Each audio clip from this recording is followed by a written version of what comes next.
É sobre isso que a gente conversa agora com o professor de Economia do Instituto Brasileiro de Ensino e Desenvolvimento e Pesquisa, Pedro Fernando Neri. Pedro, que bom ter você aqui com a gente hoje, meu caro. Bom dia. Obrigada por ter acordado cedo.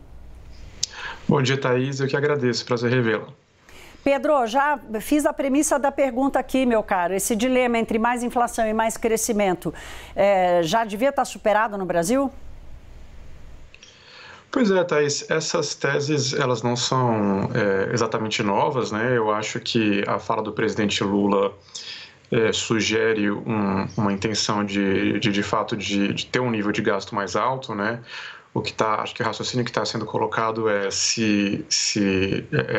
nós precisamos fazer um ajuste fiscal muito substantivo para lidar com a necessidade de estabilização da dívida pública, mas a gente talvez precise fazer um ajuste fiscal menor se os juros fossem menores, e os juros poderiam ser menores se a meta de inflação não fosse tão baixa. É mais ou menos esse o raciocínio que está colocado.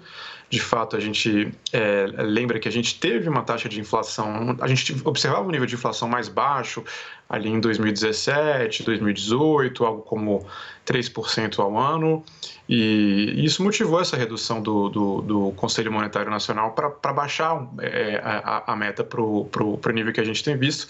Quer dizer, tudo isso aconteceu antes da pandemia, antes da alta mundial do nível de preços, e talvez aí faça algum sentido tentar uma meta mais alta.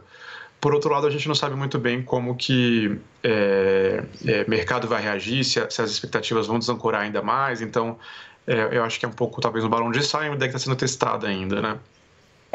Foi ótimo você ter falado isso, porque eu ia te perguntar exatamente sobre o que é a necessidade do Brasil conseguir conviver com uma inflação que seja factível, para que a fatura realmente não seja mais cara, e a contaminação que o discurso do presidente, questionando a independência do Banco Central, fazendo contrapontos que inclusive, ao longo da história se mostram equivocados, como é que isso contamina o debate sobre um diagnóstico que é real? Sim, o Brasil podia ter uma meta de inflação, fazer um ajuste para uma meta um pouquinho mais alta, para cobrar uma fatura menor do crescimento, né?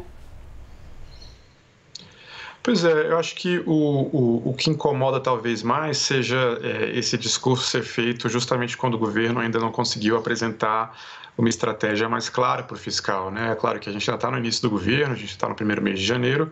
Por outro lado, a gente teve aí os meses da transição, a gente tem um grupo político que teve muita experiência no poder, que foi oposição combativa por anos, mas ainda não existe clareza sobre, por exemplo, a nova regra fiscal, ou qual é o papel que a eventual elevação de tributos vai ter no ajuste fiscal.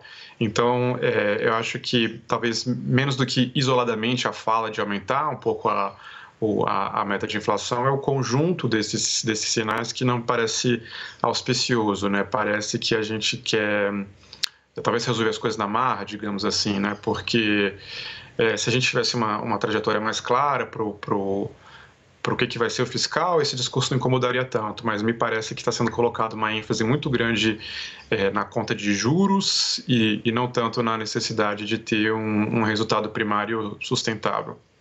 É um pouco o que eu disse aqui no começo, Pedro, que é combater a causa, né?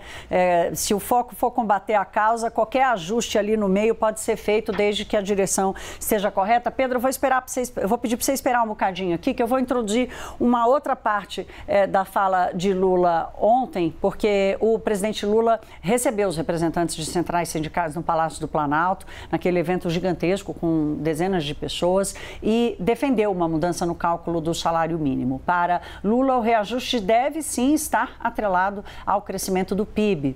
As informações hoje com a participação da repórter Caroline Rosito, de Brasília. Em evento no Palácio do Planalto, o presidente Lula assinou uma portaria que autoriza ministérios a elaborarem uma proposta para instituir a política permanente de valorização do salário mínimo. O anúncio aconteceu após reunião de Lula com representantes de centrais sindicais. A ideia é criar um grupo de trabalho para discutir como será o cálculo que vai garantir aumentos reais para os trabalhadores. Os ministérios da Fazenda Renda, Trabalho, Planejamento e Indústria farão parte do grupo. Segundo o documento assinado por Lula, o governo terá um prazo de 45 dias, prorrogável por mais 45 para formular a proposta.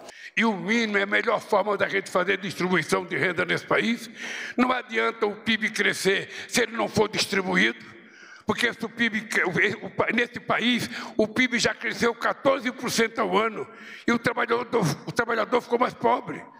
Porque se o PIB cresce e fica só com o dono da empresa, quem fez o PIB crescer não ganha nada, que é o trabalhador brasileiro. Então, o salário mínimo tem que subir de acordo com o crescimento da economia. A economia subiu, o povo que ganha salário mínimo vai ter um aumento equivalente ao PIB. Atualmente, o salário mínimo é de R$ 1.302. O valor foi estabelecido por uma medida provisória editada ainda no governo de Jair Bolsonaro em dezembro do ano passado. Durante a transição, Lula prometeu aumentar o salário mínimo para R$ 1.320. O valor, no entanto, ainda não está garantido. O ministro da Fazenda, Fernando Haddad, chegou a indicar na última semana que o novo reajuste dependerá do cálculo do número de beneficiários do INSS. Olha, nós estamos com um dos maiores especialistas aqui na leitura macro sobre a Previdência, o custo da Previdência. E, Pedro, eu te chamei hoje aqui, a gente fez questão da sua presença para a gente conseguir compreender qual é o que pega nessa história do salário mínimo. Ontem, por exemplo, nós apresentamos um trabalho que o Diese preparou para apresentar ao presidente, em que eles mesmos assumem que o salário mínimo, com uma fórmula que quer o presidente, sobe acima da produtividade. E isso impacta quem já está aposentado, quem não participa mais desse PIB que Lula quer distribuir. O que está errado nessa compreensão, meu caro? O que é muito único assim no Brasil, né? Porque debate sobre salário mínimo é controverso no mundo todo, existe uma preocupação grande sempre sobre o efeito do salário mínimo sobre o nível sobre a taxa de desemprego, principalmente de trabalhadores mais vulneráveis, né? Se o salário mínimo cresce muito acima da produtividade, quer dizer, reduzindo a demanda dos empregadores por mão de obra menos qualificada. Mas o que é bastante único no Brasil é que o salário mínimo não é só o piso do mercado de trabalho, mas ele é o piso de vários benefícios pagos pelo governo. E é aí por isso que a gente fala tanto de impacto do salário mínimo nas contas do governo. Não é porque o governo empregue pessoas que ganham salário mínimo, mas é porque ele paga para dezenas de milhões de pessoas o salário mínimo, principalmente na Previdência Social, mas também seguro-desemprego, abono salarial. Para a gente ter um pouco uma ideia, tem um número que é sempre interessante trazer, a gente costuma ter no Brasil mais pessoas recebendo salário mínimo na Previdência Social do que pessoas recebendo salário mínimo como empregados com carteira em atividade. Então, acaba que a política do salário mínimo, ao contrário do que sugeriu ali o presidente, é mais uma política previdenciária do que propriamente uma política para os trabalhadores da ativa, como você sugeriu. Então, para cada real que o governo aumenta de salário mínimo, a gente tem um impacto nas contas públicas de algo como 300 milhões de reais.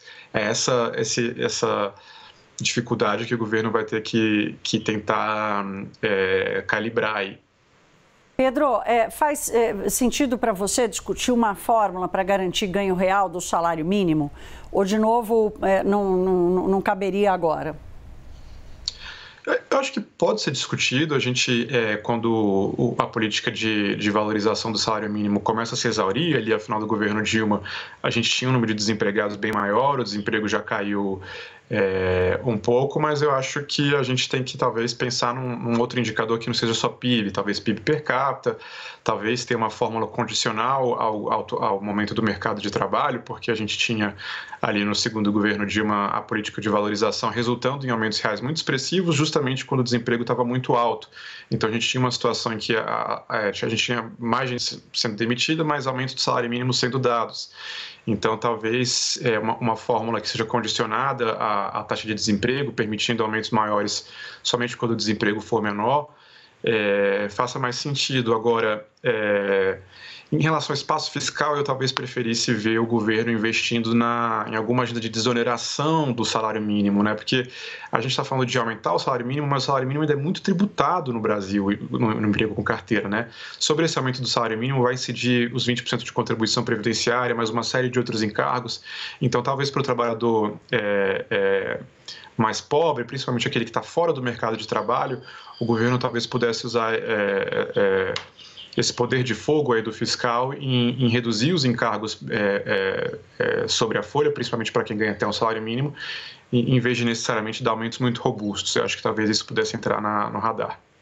Ô Pedro, é só a sua primeira participação aqui no Money e de muitas que eu espero contar com você, meu caro, porque esse debate está só começando, ele é complexo, a gente não consegue esgotar nessa conversa aqui, que é pequenininha, mas já te agradeço, já deixo aqui plantada uma boa leva de sementes para a gente seguir no debate. Obrigada, uma boa quinta-feira.